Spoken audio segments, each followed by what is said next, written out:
Hello everyone, welcome to GGN. This is part 5. I think it's the last part of the final part, I guess we'll see. This is Wednesday, May 29th, 2013. Okay, in China, food scares put Mao's self-sufficiency goal at risk. The discovery of dangerous levels of toxic cadmium in rice sold in the southern city of Guangzhou, the latest in a series of food scandals, has piled more pressure on China to clean up its food chain, possibly at the expense of Mao Zedong's cherished goal of self-sufficiency. So that's kind of funny. Wasn't there like millions of people that starved, just like in Russia, for their little food programs? It pledged at least 95% self-sufficient even as demand increases and the fastest and biggest urbanization process in history swallows up arable land. Again, this is synthetic. This is completely engineered society. So, of course, the solution is usually another synthetic solution to the problem. Kind of like, with pharmaceutical drugs. Instead of actually creating a cure, they just create something to treat the symptoms and not the disease. So, but talking about food safety, I mean, dude, they've discovered stuff in their milk. I think they have cadmium even in their milk and stuff like that. It's actually something else, but I've also seen stories about rice in China actually being made of like plastic. Also, garbage-fed beef. Their beef feeding in garbage dumps. China's Shuanghui to buy Smithfield Foods for $4.7 billion. So Shuanghui International said it would buy Smithfield Foods Incorporated, a U.S. company, for $4.7 billion in cash to help satisfy growing demand for U.S.-made pork in its home market, but the deal may raise concerns in the United States. It says here it comes after Smithfield's largest shareholder was agitated for change at the Virginia-based pork producer, the world's largest, including a call to break up the company. The deal is subject to review by the U.S. Committee on Foreign Investment in the United States, a government panel that reviews transactions that would bring U.S. businesses under foreign control. It would be the largest Chinese takeover of a U.S. company with an enterprise value of $7.1 billion, which includes the assumption of debt. Cradle turns smartphone into handheld biosensor. It performs exactly as large as $50,000 spectrophotometer. So, in the laboratory, researchers and physicians in the field could soon run on-the-spot tests for environmental toxins, medical diagnosis, food safety, and more with their smartphones. University of Illinois has developed a Cradle, an application for the iPhone that uses the phone's built-in camera and processing power as a biosensor to detect toxins, proteins, and bacteria, viruses, and other molecules. You can go check it out. Links will be posted. Monsanto found guilty of chemical poisoning in landmark case from May 25th. So the French farmer can no longer perform his routine farming duties because of permanent pesticide injuries, has his day in court literally, and the perpetrator of his injuries found guilty of chemical poisoning. So this Monsanto Lasso weed killer formula, which contains the active ingredient Alisher or whatever, caused Paul Francois to develop lifelong neurological damage that manifests as persistent memory loss, headaches, and stuttering during speech. So this has happened with Indian farmers as well. Not just that it's poisonous and causing side effects, but the GMO crops. If they don't use the patented seeds and all that, then they can get sued. They can they have to try to see that the problem is that they have to, every time a new season comes, they have to pay the money that they earned to buy new seeds. Whereas before you just you have your own seed stockpiles, you can reuse the ones from your last crop, but they can't do that. They have to keep replacing them with new ones. So they use the pesticides to actually ingest and kill themselves. There's been issues down in Central South America with kidney failure among farmers, and they think that it has to do with the pesticides. I believe it was for sugar farms. Illinois illegally seizes bees resistant to Monsanto's Roundup, kills remaining queens. The Illinois Agricultural Department illegally seized privately owned bees from renowned naturalist Mr. Ingram without providing him a search warrant and before the court hearing on the matter. So it says here, they've behind the obvious violation of his constitutional rights is Monsanto. He was researching Roundup's effect on bees, where he raised them for 58 years. They ruined 15 years of my research, he told Prairie Advocate, by stealing most of his stock. Of course, without the bees as evidence, Ingram simply cannot defend against the phony charges of foul brood. And this is what they call it, a bacterial disease. American foul brood was detected, but he says he can prove his bees did not have that and plan to do so at the hearing. Well, not now. GM's Salmon genetically engineering of farm animals to arrive in summer 2013 despite public opposition. So I can't wait for that. It says here, hello, Franken-Wheat. Farmer finds engineered crop. It says it's not clear how genetically modified plants got on Oregon farm, but they're illegal. They said today that a non-approved strain of genetically engineered wheat has been discovered in a field in Oregon. A farmer discovered the plants on his farm and contacted Oregon State University, which notified the USDA earlier this month. No genetically engineered wheat is currently approved for U.S. farming. So, technically it is, though. I believe they've already been using some kind of hybrid wheat for a long time, so, and it's not safe. So it says here, USDA said the wheat is safe to eat, but the department is investigating how it ended up in the field.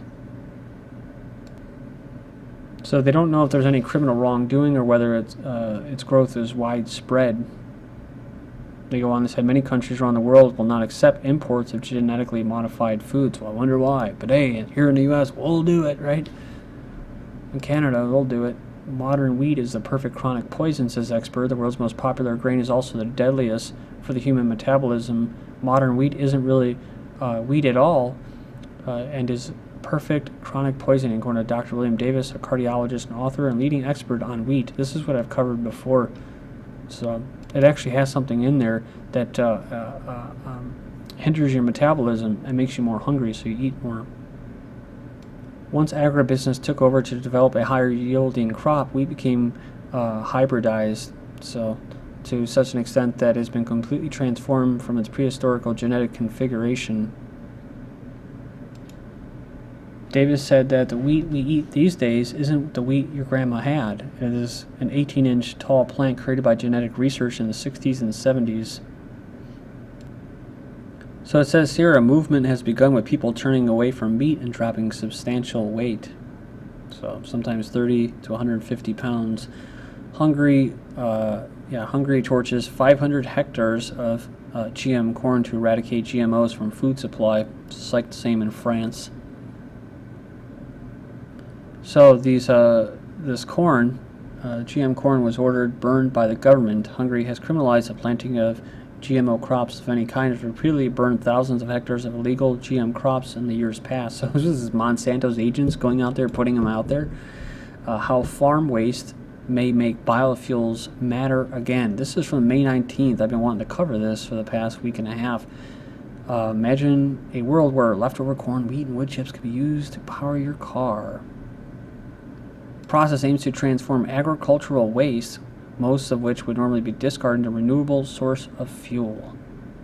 We're talking about biofuels, and it's interesting because I was going to tie it in with the mother of all conspiracies about basically turning the Great Lakes into different parts as dead zones, calling them dead zones, and creating letting the algae grow and then using it as a fuel. Yeah. Proliferation of algae growth, and the oil companies have initially led the charge to convert our energy usage from oil to algae. So they're trying to create dead water zones. Then I saw this article, right? Because there was originally this article that was from the 19th, and this came out on the 27th. Great Lakes plan, water-based blue economy, new businesses to include resorts, labs, and manufacturing. So they go on and talk about how globalization has basically racked all these companies around these Great Lakes. But it says here they're hoping for a comeback. So it says here they're looking at the water as a commodity, right? We have to do a much better job promoting it. So it goes on here, and it says that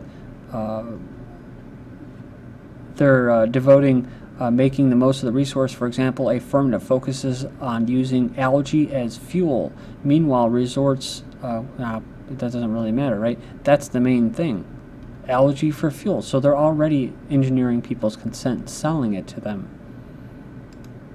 So this is what we're talking about. The globalists, through their government minions, are in the process of destroying massive bodies of water, including but not limited to the Chesapeake Bay, the Great Lakes, the Mississippi River, and the Gulf of Mexico. That's what some people think the BP disaster was all about. The destruction is not because of neglect. It is willful destruction with very ulterior motives in mind. They're using nitrates from fertilizer and Corexit to accomplish their desire to create a dead zone in these bodies of water. They're creating dead zones which allow the proliferation of algae growth, and the oil companies will have initially led the charge to convert our energy usage from oil to algae. The globalists are involved in the conspiracy and have contributed massive resources to this endeavor. They're attempting to buy up as much water as possible to exacerbate the destruction of water resources in these areas. In other words, Americans are looking at extreme water scarcity from which the globalists can wage wars and force submission to their will, while at the same time carry out their stated depopulation agenda. So we keep hearing about these water wars and water scarcity. Well, why is that? Well, besides weather modification, besides possibly climate shift into a cooling or mini ice age where, like I said before, you have ice sheets building, that's where water can go. They're going to create this problem. Fracking, too, with sinkholes, that's another thing. My instincts tell me that this conspiracy has more breadth and depth than what is revealed. Sonny Bono, Richard Branson, and Olivia Wilde make fun of Illuminati conspiracies and ad for clean water. On the 24th, in February, Matt Damon launched a campaign to raise awareness about the lack of clean water in third world countries. While this is an important and noble cause, an ad promoting it featuring Bono, Richard Branson, and Olivia Wilde pretty much focuses on something else, ridiculing Illuminati-related conspiracies. Why? Nobody really knows. The video about clean water ends with billionaire Branson yelling, "Illuminati, assemble!" What's the relation? Don't know. Is this supposed to be funny? Well, I didn't laugh. What's, however, most mind-boggling is that the celebrities in the ad don't seem to be concerned about water as much as they are about making fun out of Illuminati conspiracies. Then you have Richard Branson, who probably has enough money to fix the entire problem by himself, but prefers to do lame jokes on YouTube. Then there's Olivia Wilde, who says she's an android from the future because apparently those who seek the truth about the world are also dumb enough to believe that she's an android from the future. Japan harnesses the power of both wind and tide, so it says here that power generation systems being developed by a Japanese company, floating system that shares vertical floating axis. That will generate double or more power from the same sea surface area as conventional wind turbines. The turbines will be tested in the fall. They could generate enough energy to power about 300 households. Cryptagon's website owner says, if you're like me, you're going to wonder how the vertical power generation axis is going to handle the sheer stress caused by the rest of the unit bobbing around on the surface. I always wondered if they could put windmill turbines in the ocean where the currents and stuff are and generate power that way. Of course, it's the same thing with the windmills or wind turbines, killing birds and stuff like that. But that's why I like the idea of not having roads anymore and cars kind of hovering in that. So then animals can still do their movements. They don't have to worry about roadkill. They don't have to worry about runoff from the roads. So it says here, funnel wind turbine generates jaw-dropping power. A Minnesota-based company thinks it could design or have a design that can bring the cost of wind power down to a price competitive with natural gas. So they have a utility-scale system of these wind turbines. It could cost as low as 1 cent per kilowatt.